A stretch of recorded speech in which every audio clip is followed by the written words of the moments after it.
আসসালামু আলাইকুম বন্ধুরা, কেমন আছেন? আশা করি আপনারা ভালো আছেন। আমার রান্নাঘরে আপনাদের স্বাগতম। আমি ভালো আছি। আজ আপনাদের জন্য নিয়ে এসেছি নতুন এক রেসিপি। এখানে আমি কচুলতি নিয়েছি, কেটে পরিষ্কার করে ধুয়ে নিয়েছি। মাছ নিয়েছি, চিংড়ি মাছ। দেখতে থাকুন, আশা করি আপনাদের ভালো লাগবে। এইভাবে কচুলতি দিয়ে চিংড়ি মাছ রান্না করবেন, দুর্দান্ত খেতে হবে।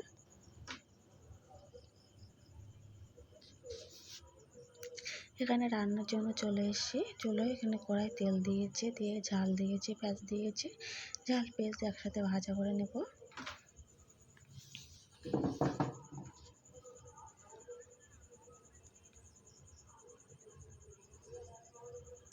এখানে রসুন বাটা, আদা বাটা দিয়ে দেবো।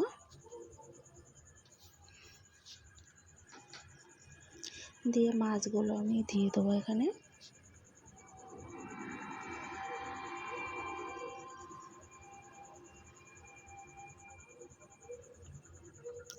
দিয়ে লবণ দিয়ে দেবো।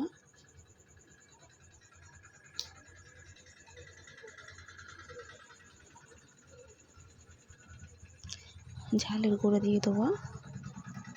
দিয়ে এখানে কচুলতিগুলো আমি দিয়ে দেবো। এইভাবে কচুলতি বানালে এত দারুণ খেতে হয়, সেটা বলে বোঝানো যাবে না। হলুদের গুঁড়ো দিয়ে দেবো। দিয়ে একসাথে ভালোভাবে আবারও নাড়াচাড়া দিয়ে নেব।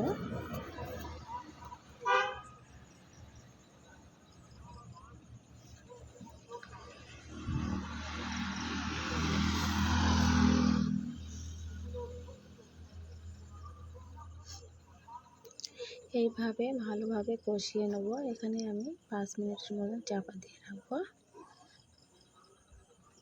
5 মিনিট পরে ফিরে এসে দেখুন বন্ধুরা, আবার একটু পানি দিয়ে দেবো এখানে। এই পানি দিয়ে ভালোভাবে কষিয়ে নেব।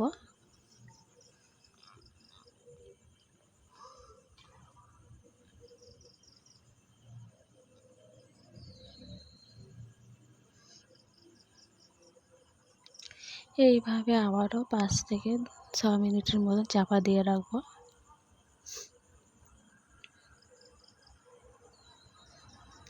5 মিনিট পরে ফিরে এসে বন্ধুরা,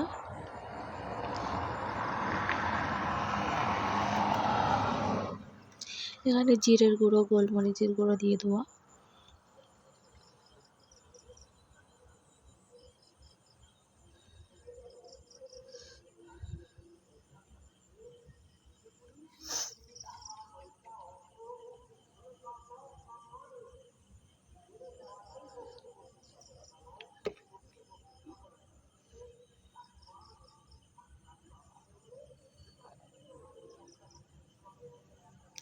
দেখুন বন্ধুরা, কত দারুণ হয়েছে। কষানো আমার প্রায় হয়ে গিয়েছে।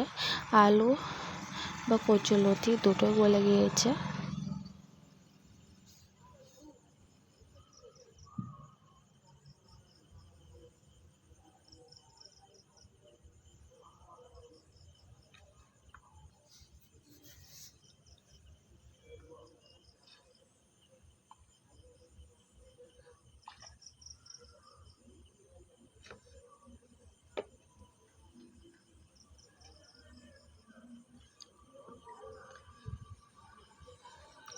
দেখুন বন্ধুরা, কষানো আমার হয়ে গিয়েছে।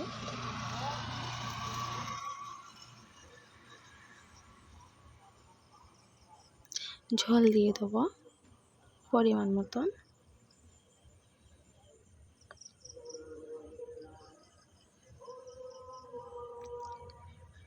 দেখুন বন্ধুরা, এই ঝোলগুলো আমি দিয়েছি, আর দেবো না।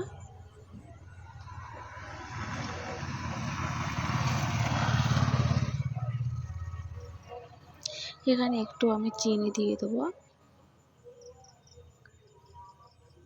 আপনারা যদি না চান তাহলে নাই দেবেন, না দিলে কোনো ব্যাপার না।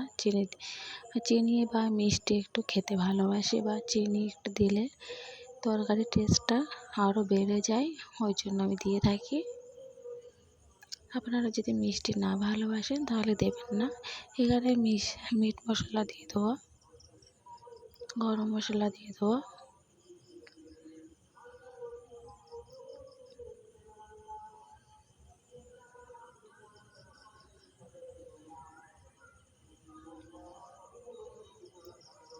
দিয়ে আবারও ভালোভাবে নাড়াচাড়া দিয়ে নেব।